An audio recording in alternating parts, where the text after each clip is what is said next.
For a long time, humans have been cutting down forests.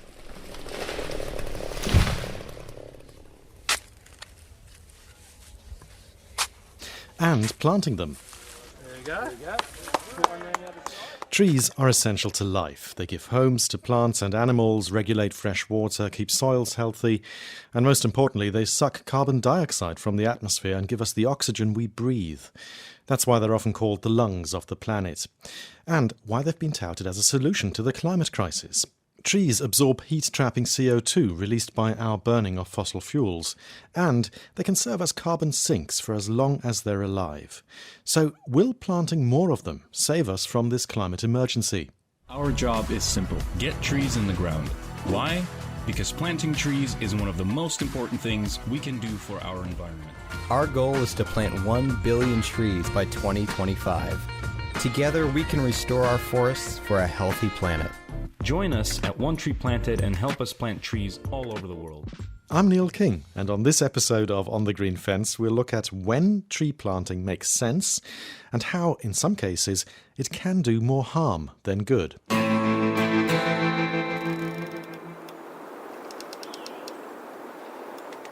Climate change is making our forests more vulnerable. Here in Germany, severe droughts and wildfires have left trees susceptible to bark beetle attacks, and that's led to dieback on a large scale.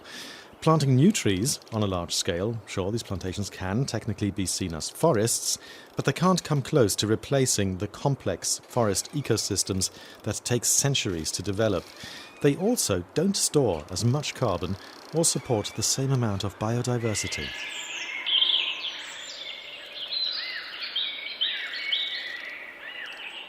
I still get that feeling of kind of excitement and just a real buzz every time I walk into forest or woodland. It's a wonderful thing, and I just wish that everybody could experience it from an early age. That's Kate Hardwick. She's the coordinator for the Millennium Seed Bank Partnership at the UK's Royal Botanical Gardens, Kew.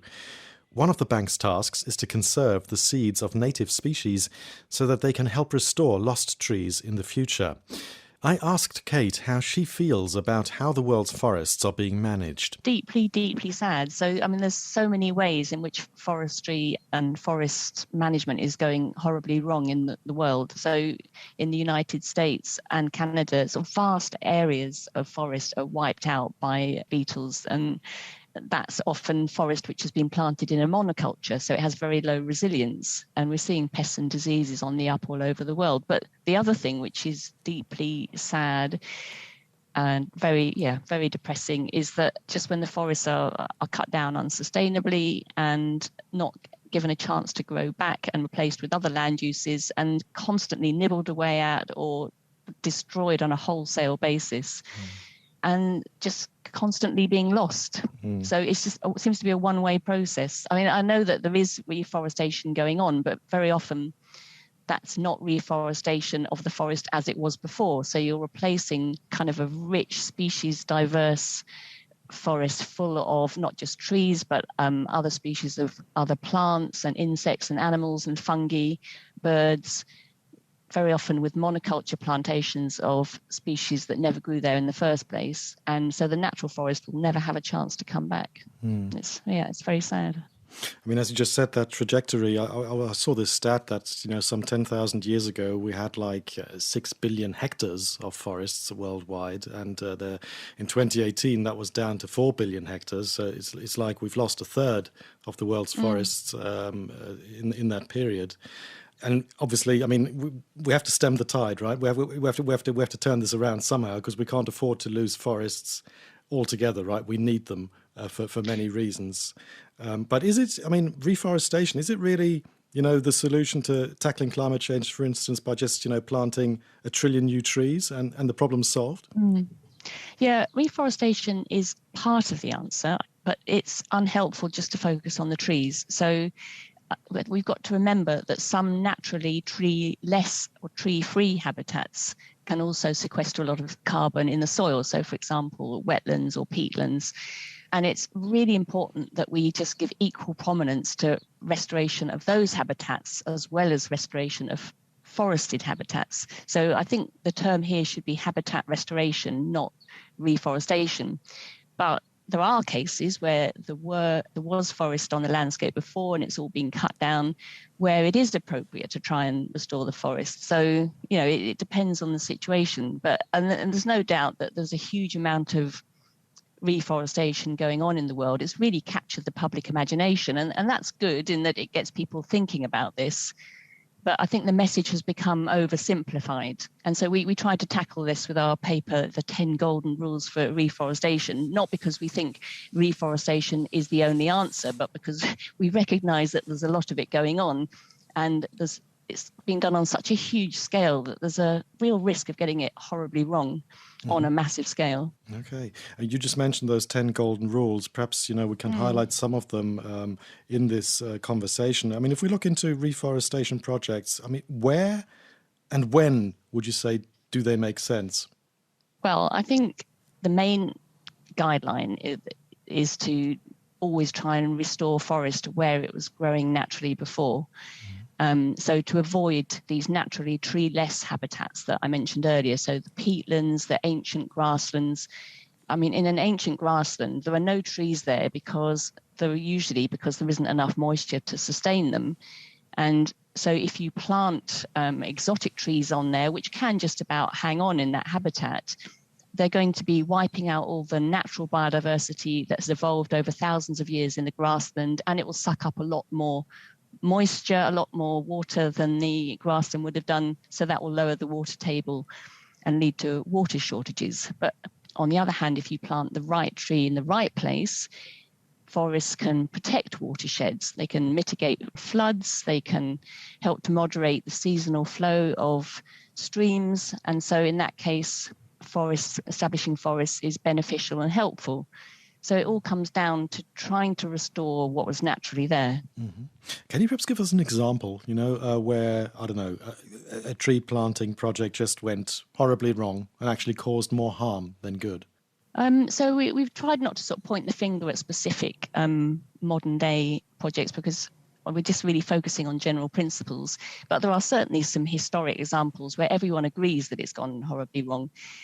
So, for example, widespread planting of acacias in South Africa is now causing huge problems. As I mentioned before, it's altering their water table, leading to water shortages. Acacias have become terribly invasive, and the South Africans are now spending millions of dollars a year on trying to remove them. So in the long run, if you get it wrong, it's more expensive than spending the time and money to get it right in the first place. Mm. The problems, when it comes to reforestation, or if I understood you correctly, you prefer the term habitat restoration. I mean, what are the biggest problems that you see right now? Where are we going wrong? What do we need to improve in this context? I think there are several areas where planting the wrong trees in the wrong place can cause problems. So firstly, to biodiversity. If you're planting trees on a habitat which naturally is dominated by grasses or shrubs. So, for example, again, in South Africa, their famous fynbos habitat, which is a sort of beautiful, diverse heathland dominated by shrubs. If you plant a monoculture of pine trees on that habitat, all the rich biodiversity of the fynbos will be lost. And then secondly, in terms of carbon emissions, if you plant trees on carbon-rich soils, so like peat, for example, then more carbon will actually be emitted from the soil than you're gaining from the growth of the trees. So in that case, the problem is that you're actually contributing to carbon emissions rather than mitigating it. And then another example is the water supply, which I mentioned earlier. So if you plant water-hungry trees in very arid environments, yeah, sure, the trees will grow, but they'll be sucking up so much water that the water table will be lowered, and then there won't be the water flow in the streams and rivers will be reduced. And then finally, perhaps one of the most important is the danger to local people. If the reforestation process is done in a sort of top-down way without consulting and involving local people right from the start, and if their land rights aren't protected, then they can lose land, forest land. They can lose their traditional lands that they depend on for their livelihoods. Now, there is a factor in this that is a bit, well, I guess it's difficult to predict in a certain way. If we see, that climate change is happening so fast, how can we know which tree species will actually thrive and survive, given the speed that this is happening at? Yeah, that's a good question. And I think there is some evidence that there are some habitats which are currently forest, which, given climate change, won't be able to continue as forests and may naturally transition to grasslands and savanna type habitats. So there's an example of the oak woodlands in the south central United States, which there is some evidence that they might not be able to continue as forests. But I think, and there really isn't enough evidence at the moment to say for every habitat in the world which ones can continue and which ones can't. But I think the majority will be able to continue as forests. And there's far more resilience in native species and our natural woodland than we give it credit for. People often assume that species won't be able to adapt and continue, but so long as they have sufficient genetic diversity, then the forest population as a whole should be able to adapt to the changing climate over time. Mm-hmm.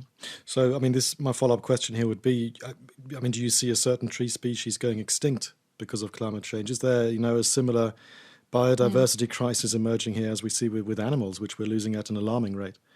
Yeah, there definitely is. And the State of the World's Trees report that was recently published by Botanic Gardens Conservation International estimated that 30% of the world's trees are at risk of extinction. And they also looked at what was causing those extinction losses. And by far and away, the biggest one was habitat loss. So that is the biggest threat. So conversion of forests usually to agriculture or for other types of development was about nearly a third of the species were threatened by that.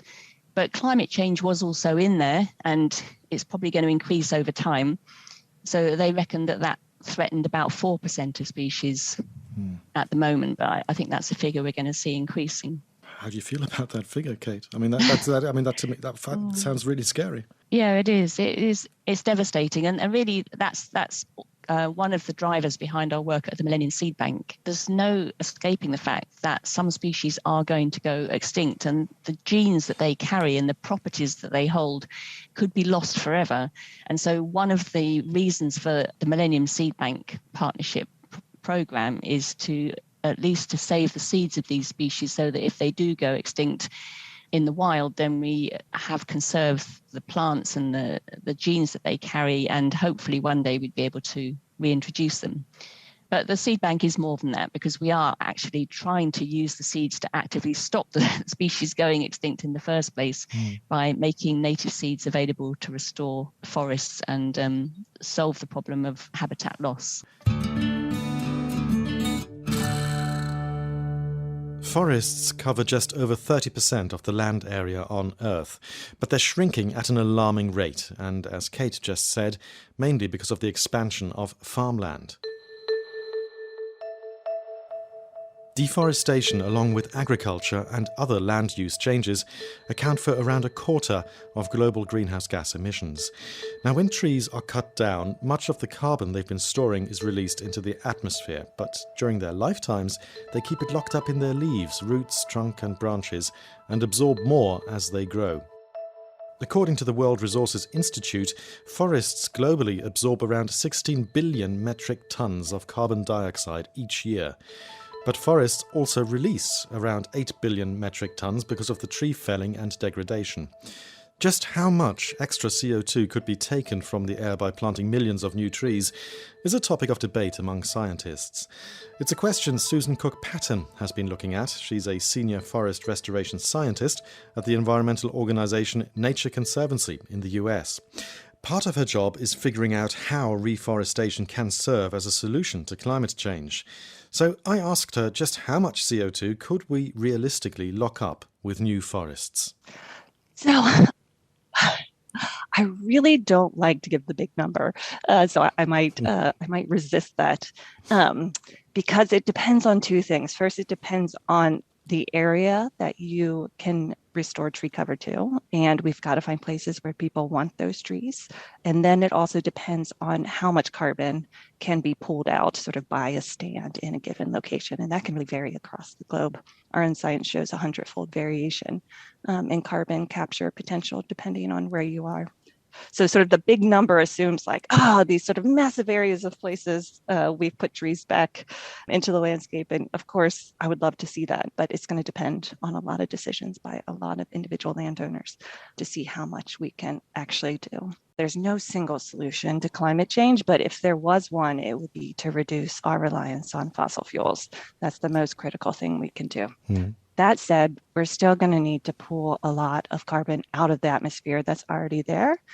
Of course, there is lots of opportunity to capture additional carbon by putting trees back where they once belonged. We emit, on average, just under 40 billion metric tons of CO2 each year. That's from burning fossil fuels and land use change. Some scientists have estimated that planting new forests and restoring existing ones could absorb between 40 and 100 billion tons of CO2 from the atmosphere. But that's only when those trees reach maturity, which could take decades, of course. Then there are unknowns, such as how these trees might respond to the growing challenges posed by climate change, or how much land governments and societies are actually willing to set aside for them. There is, as Susan says, lots of opportunity to use trees as carbon vaults, and this potential is a reason why tree planting initiatives have been sprouting up around the globe. Now, several carbon offsetting schemes also back forestry projects, for example as a way to compensate for the emissions from a flight. But environmental groups have been critical of such schemes because it can be hard to accurately measure the benefits and to guarantee that those trees will still be standing decades into the future. So, given that there are so many tree planting campaigns, I asked Susan how you're supposed to know which ones will actually make a difference. The right kind of project. So you would want to look for a project that was taking steps to ensure that the local community has been both consulted and involved in the design and implementation of the project to ensure that the types of systems are going in that are likely to be wanted to have positive impacts on the community and to persist through time.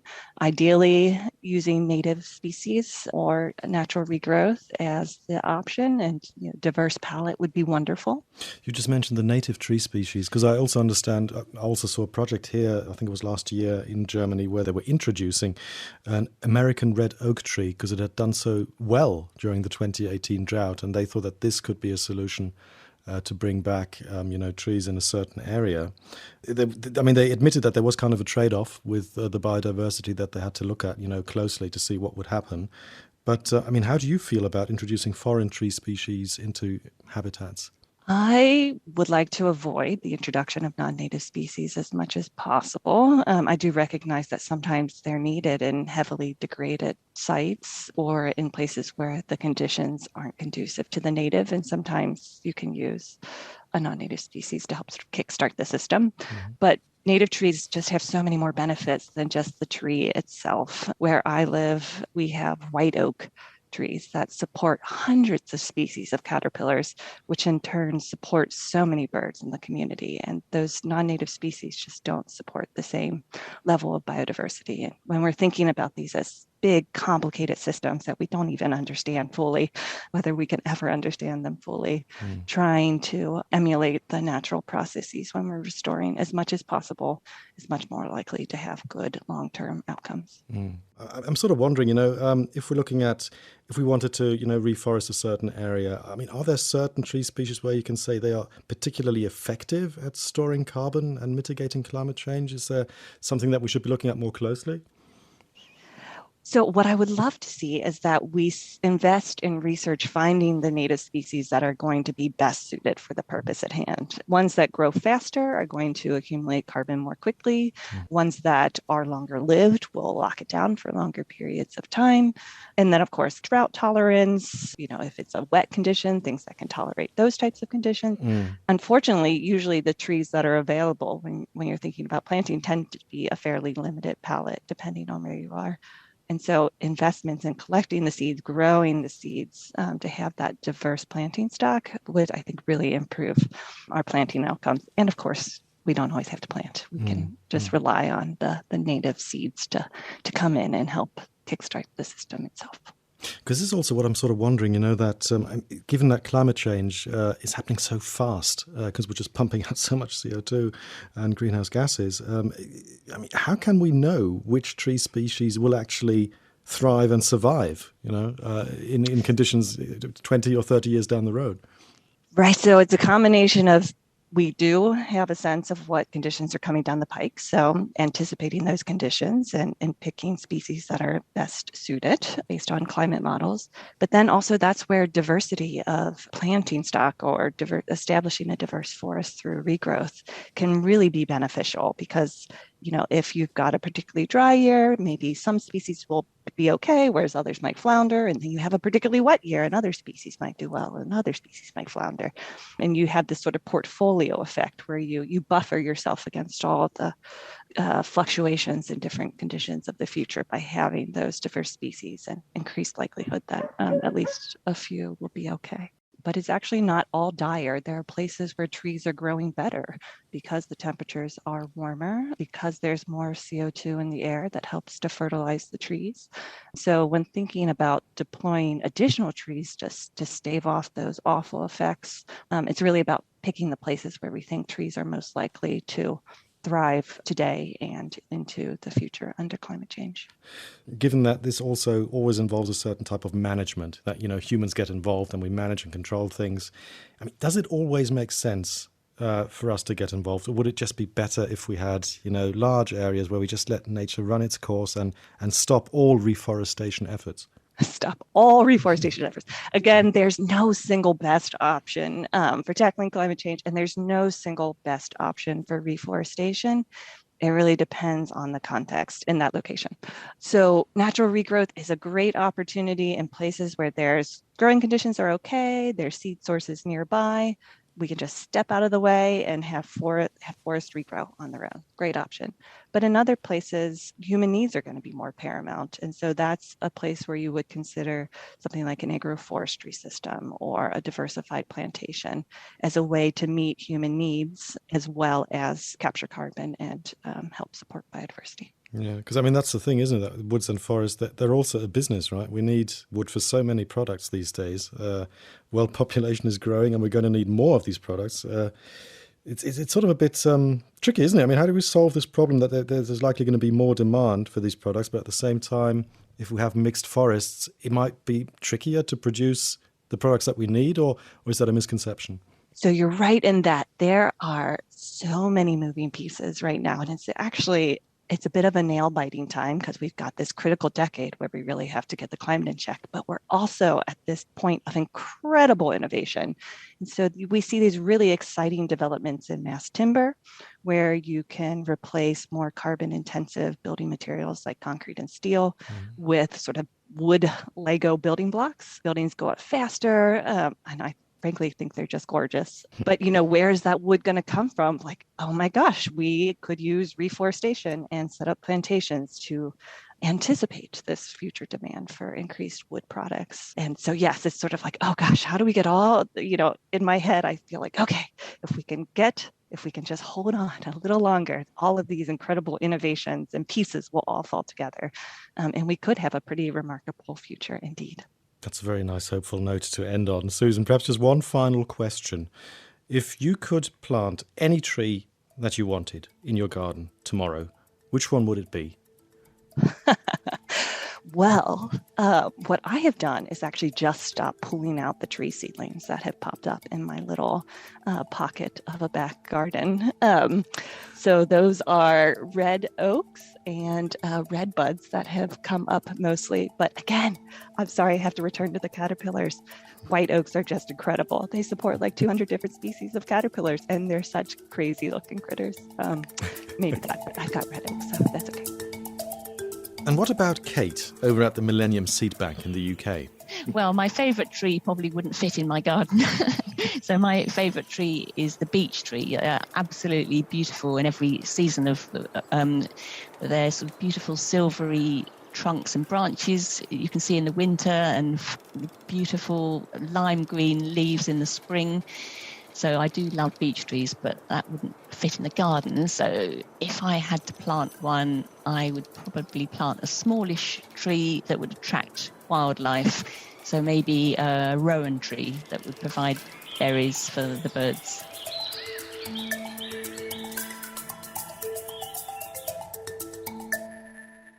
Many thanks to Susan Cook-Patton and Kate Hardwick. Time for my takeaways. First off, simply planting trees isn't always good. It needs to be done in the right spot, or the trees may not survive. And you need to make sure that you're planting a tree species that doesn't become invasive to the detriment of the existing ecosystem and its biodiversity.